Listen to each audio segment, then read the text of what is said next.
ఈ వీడియోలో ఛత్రపతి శివాజీ గారి జీవిత కథను, వారి జీవితంలో జరిగిన అన్ని విషయాల్లో మీకు తెలపబోతున్నాను. ఎలా ఈ స్థాయికి ఎదిగి ప్రజల గుండెల్లో నేటికి నిలిచిపోయారో ఆయన వీరగాథ వింటే మీకే అర్థమైపోతుంది. ఈ గొప్ప మహారాజు జీవిత చరిత్ర చాలా చాలా ఇన్స్పైరింగ్ గా ఉంటుంది. సో దయచేసి ప్రతి ఒక్కరిని ఎండ్ వరకు చూడమని కోరుతున్నాను. అండ్ ఇలాంటి మరెన్నో ఇన్ఫర్మేటివ్ వీడియోస్ ని మీ కొరకు తెచ్చేందుకు మీ సపోర్ట్ గా జస్ట్ లైక్ చేయండి చాలు. శివాజీ మహారాష్ట్రలోని పూణే జిల్లాలోని జున్నార్ పట్టణం దగ్గరలోని శివనేరి కోటలో 1630వ సంవత్సరం ఫిబ్రవరి 19న షాహాజీ జిజాబాయి దంపతులకు జన్మించారు. వీరు మహారాష్ట్రలోని వ్యవసాయ కున్బీ కులానికి చెందినవారు. శివాజీ తల్లి జిజాబాయికి మొదటి కొడుకు తర్వాత పుట్టిన పిల్లలంతా వరుసగా చనిపోవడంతో ఈసారి ఆమె పూజించే దేవత అయిన పార్వతీ పేరునే శివాజీకి పుట్టగానే పెట్టింది. పార్వతీ దేవతని శివై అనే పేరుతో వారు పూజిస్తారు. ఈ శివై పేరు కలిసేలా శివాజీ అనే పేరును వారు పెట్టారు. శివాజీకి తన మొదటి గురువు తన తల్లే. ఆమె శివాజీకి ఇతర మహిళల పట్ల ఎలా గౌరవంగా ఉండాలో నేర్పింది. అలాగే తన పుట్టిన భూమి పైన ప్రజలతో ఎలా ప్రేమగా మెలగాలో తెలిపింది. ఇక శివాజీ తండ్రి షాహాజీ ఒక గొప్ప మహారాజు, మరాఠీ సామ్రాజ్యాన్ని స్థాపించిన వ్యక్తి. శివాజీ తన తండ్రి దగ్గర నుండి అన్ని రకాల యుద్ధ విద్యలను, రాజనీతి మెలకువలను, సరికొత్త యుద్ధ తంత్రాలను, ఇలా ఒక రాజుగా ఏమేమి నేర్చుకోవాలో అన్నిటిని కూడా చిన్న వయసులోనే నేర్చుకున్నాడు. ఇక్కడ ఒక చిన్న విషయాన్ని తెలుసుకోవాలి మనం. శివాజీ తండ్రి షాహాజీ ఒకసారి నిజాం రాజుల్ని ఓడించగా తను గెలుచుకున్న ప్రాంతాల్లో తన సామ్రాజ్యాన్ని నెలకొల్పడానికి ప్రయత్నిస్తుండగా ఇంతలో మొఘలుల రాజులు వచ్చి మరొక రాజైన ఆదిల్ షాతో చేతులు కలిపి తెలివిగా షాహాజీని ఓడించేశారు. దాంతో ఓడిపోయిన షాహాజీకి ఆదిల్ షా రాజు ఒక షరతును పెట్టాడు. అదేమిటంటే ప్రస్తుతం షాహాజీ నివసిస్తున్న పూణే ప్రాంతాన్ని వదిలి బెంగుళూరుకు వెళ్లిపోవాలి అని అన్నాడు.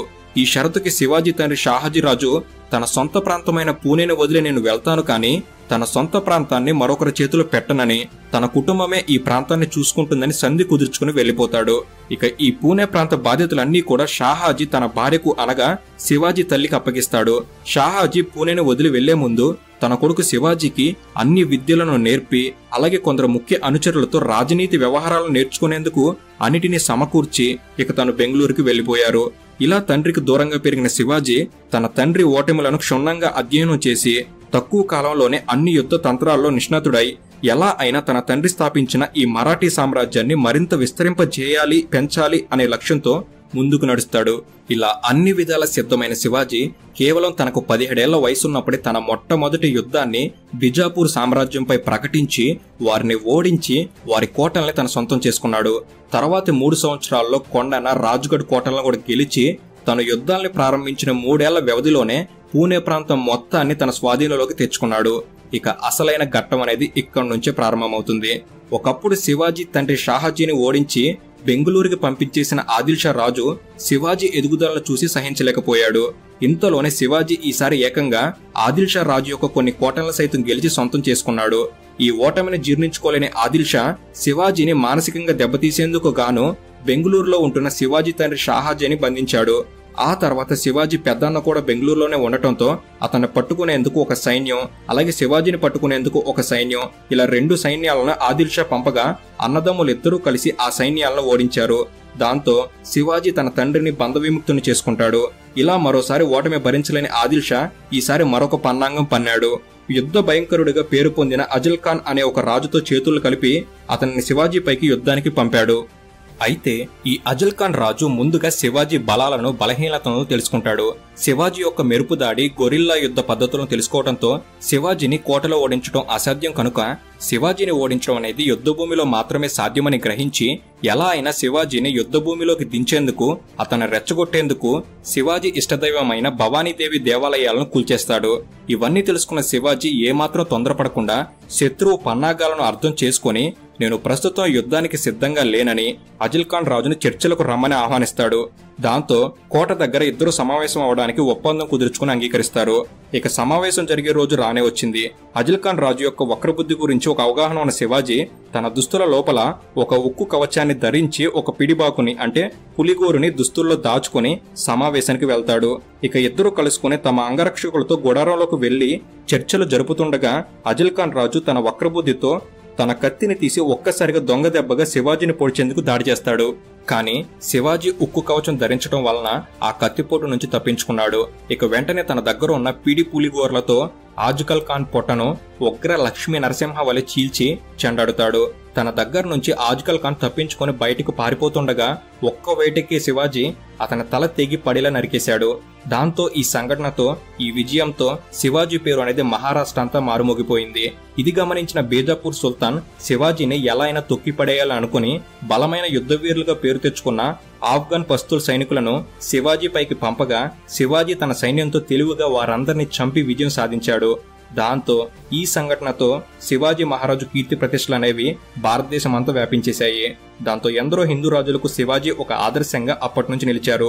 శివాజీ యుద్ధ విషయాల్లో మాత్రం ఎప్పుడూ కొత్త కొత్త పద్ధతుల్ని అవలంబించేవారు. ఓటమి తప్పదు అనిపిస్తే యుద్ధం నుంచి తప్పుకోవాలి, అనుకూల సమయాన్ని చూసుకుని దాడి చేసి గెలవాలి అనే ఈ సూత్రాన్ని శివాజీ ఎక్కువగా నమ్మేవారు. దీనినే గెరిల్లా యుద్ధం అని పిలిచేవారు. తనకున్న పరిపాలనా సామర్థ్యంతో రాజ్యంలో ఒక క్రమబద్ధమైన పరిపాలనా విధానాలను ప్రవేశపెట్టాడు. శత్రువులను జయించడంలో ఎంతో నేర్పరితనాన్ని ప్రదర్శించేవారు. తన తండ్రి పరిపాలనలో కేవలం 2000 మంది సైన్యం మాత్రమే ఉండగా దానిని 1,00,000 మందికి శివాజీ పెంచాడు. శివాజీ తన సైన్యం పట్ల అత్యంత శ్రద్ధ తీసుకునేవారు. దీంతో వారంతా వారి ప్రాణాలను పణంగా పెట్టి యుద్ధం చేసేందుకు సిద్ధపడేవారు. అయితే సైనికులకు ప్రమాదం ఏర్పడే సందర్భంలో ఆయన వారిని అనూహ్యంగా అక్కడి నుంచి తప్పించేవారు. ఇలా వరుసగా ఎంతో మందిని చిత్తుగా ఓడించి మరాఠీ సామ్రాజ్యాన్ని శివాజీ ఎంతగానో పెంచారు. ఇదిలా ఉండగా 1660లో ఔరంగజేబు తన మేనమామ అయిన షాయిస్తా ఖాన్ కు 1,00,000కు పైగా బలమైన సైన్యాన్ని, ఆయుధాలని ఇచ్చి శివాజీని ఓడించి ఆ ప్రాంతాన్ని స్వాధీనం చేసుకుని రమ్మని పంపించాడు. బలమైన ఈ ఔరంగజేబు సైన్యం ముందు శివాజీ సైన్యం తల వంచక తప్పలేదు. దాంతో శివాజీ ఓడిపోవడంతో ఓటమిని ఒప్పుకొని పూణేను వదిలేసి వెళ్లాల్సి వచ్చి వెళ్లిపోయాడు. గెలిచిన ఔరంగజేబు మేనమామ షాయిస్తా ఖాన్ పూణే నగరమంతా ఆక్రమించి ఎప్పటికైనా శివాజీ మెరుపుదాడి చేస్తాడని గ్రహించి పూణే నగరమంతా చాలా కట్టుదిట్టమైన భద్రతను ఏర్పాటు చేశాడు. ఇలా ఈ యుద్ధం జరిగిన 3 సంవత్సరాల తర్వాత కానీ, అనగా 1663లో ఏప్రిల్ నెలలో పూణే నగరంలో ఒక పెళ్లి ఊరేగింపు జరుగుతుండగా శివాజీ మారువేషంలో తన అనుచరులతో కలిసి పెళ్లి కూతురు తరపున బంధువుల్లో కలిసిపోయి చివరికి కోటలోకి చేరి షాయిస్తా ఖాన్ గదిలోనికి చేరుకున్నాడు. ఇక శివాజీ షాయిస్తా ఖాన్ పై దాడి చేయగా శివాజీ కత్తివేటుకు షాయిస్తా ఖాన్ 3 వేలు తెగి కింద పడ్డాయి. దాంతో వెంటనే షాయిస్తా ఖాన్ పక్కనే ఉన్న కిటికీలోంచి దూకి తన ప్రాణాలు రక్షించుకున్నాడు. ఇలా చివరికి తిరిగి శివాజీ తన సామ్రాజ్యాన్ని దక్కించుకున్నాడు. ఇక తర్వాతి సంవత్సరం అనగా 1664లో సూరత్ నగరం ప్రధాన వ్యాపార కేంద్రంగా ఉండటంతో శివాజీ సూరత్ పైన దాడి చేసి మొఘలుల ధనాన్ని, ఆయుధాలని దోచుకున్నాడు. ఈ దోచుకున్న మొఘలుల సంపదతో కొన్ని వేల మందిని కొని తన సైన్యంలో చేర్చుకున్నాడు. ఇక ఆ తర్వాత తనను దెబ్బ కొట్టిన మొఘలుల, బీజాపూర్ సుల్తానుల కోటల్ని ఒక్కొక్కటిగా గెలిచి తన సొంతం చేసుకోవడం మొదలుపెట్టాడు. ఇది చూసిన ఔరంగజేబు ఎంతో ఆగ్రహానికి గురయ్యి తన దగ్గర పనిచేస్తున్న రాజపుత్రుడైన రాజా జయసింగ్ ను శివాజీ పైకి యుద్ధానికి పంపించాడు. రాజా జయసింగ్ తో యుద్ధంలో ఓటమిని గ్రహించిన శివాజీ అతనితో సంధికి దిగాడు. దాంతో 1665 నుంచి శివాజీ ఔరంగజేబు ఆధ్వర్యంలో మొఘలుల తరపున సర్దార్గా ఉండేందుకు ఒప్పుకుంటాడు. ఇలా శివాజీ చేయడానికి గల కారణం తన మరొక శత్రువు అయిన బీజాపూర్ సుల్తాన్లు ఓడించేందుకు ఈ ఔరంగజేబు సైన్యాన్ని కూడా వాడుకోవాలని భావించి ఇలా మొఘలుల తరపున పనిచేసేందుకు ఒప్పుకుంటాడు. ఇక తర్వాతి సంవత్సరం అనగా 1666లో ఔరంగజేబు తన 50వ పుట్టినరోజు సందర్భంగా శివాజీని, అతని 6 ఏళ్ల కొడుకుని విందుకు ఆహ్వానించాడు. వారి ఆహ్వానం మేరకు శివాజీ వెళ్లగా సభలో శివాజీని సైన్యాధికారుల వెనక వరుసలో నిలబెట్టి అవమానపరిచాడు. ఈ అవమానాన్ని సహించలేని శివాజీ ఇక అక్కడి నుంచి తిరిగి వెళ్లిపోయేందుకు బయటకు రాగా వెంటనే ఔరంగజేబు భటులు అతన్ని, అతని కొడుకుని బంధించి ఒక గృహానికి తీసుకెళ్తారు. నిజానికి ఔరంగజేబు శివాజీని పిలిచింది చంపేందుకే. కానీ శివాజీని చంపితే ఒక్కసారిగా మరాఠీ ప్రజలంతా తిరగబడతారు, చెలరేగుతారని అర్థమయ్యి శివాజీని బంధించాడు. ఇలా కొన్ని నెలల పాటు శివాజీ మరియు అతని కొడుకు ఔరంగజేబు దగ్గర జైల్లో బందీలుగా ఉండిపోయారు. ఇక ఎట్టకేళ్లకు ఒక రోజు శివాజీ తెలివిగా అక్కడి నుంచి పనివాళ్ల రూపంలో మారువేషం మార్చుకుని తన కొడుకుని పల్లబొట్టలో పెట్టుకుని ఇలా తప్పించుకున్నారు. ఇలా తప్పించుకున్న శివాజీ చివరకు రాయ్గర్కి చేరుకున్నారు. ఒక 2 సంవత్సరాల వరకు శివాజీ మొఘలులపై ఎలాంటి దాడికి దిగకుండా సంధికి కట్టుబడి ఉన్నాడు.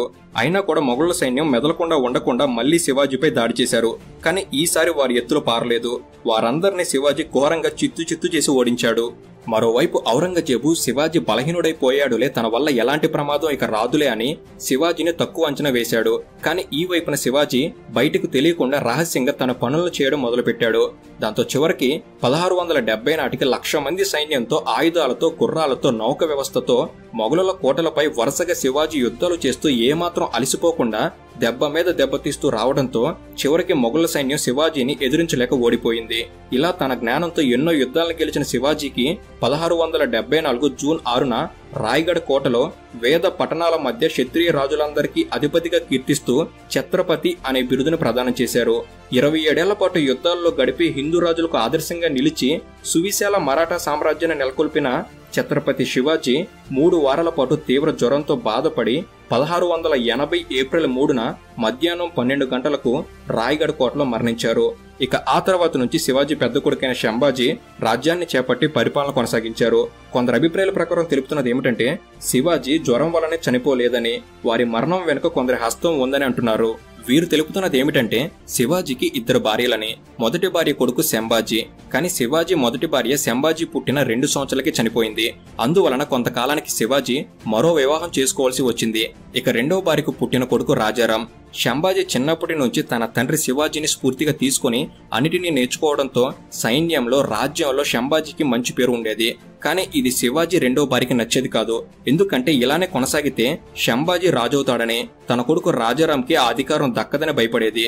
కానీ శివాజీ కొడుకులు ఇద్దరూ పెరుగుతూ పెద్దవాళ్ళవుతున్న సమయంలో ప్రజలంతా కూడా పెద్ద కొడుకు శంభాజీనే తర్వాతి రాజు అవ్వాలని కోరుకోవడం చూసిన ఈమె ఎలా అయినా తన కొడుకు రాజారామే అవ్వాలని, ఒకవేళ శివాజీ ఉంటే ఈ కోరిక తీరదని గ్రహించి తనే ఆహారంలో విషం కలిపి శివాజీని చంపిందని చెబుతున్నారు.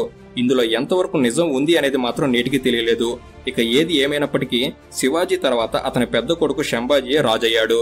భారతదేశాన్ని ఒక హిందూ దేశం నుంచి పూర్తి ఇస్లాం దేశంగా మార్చడమే ఔరంగజేబుకు ఉన్న ఏకైక కళ. ఇతని కంటే ముందు నుంచే చాలా మంది ముస్లిం రాజులు ఈ పని చేస్తూ వచ్చినప్పటికీ అంతగా సఫలం కాలేదు. కానీ ఔరంగజేబు ఈ విషయంలో ఎన్నో ప్రయత్నాలు చేశాడు.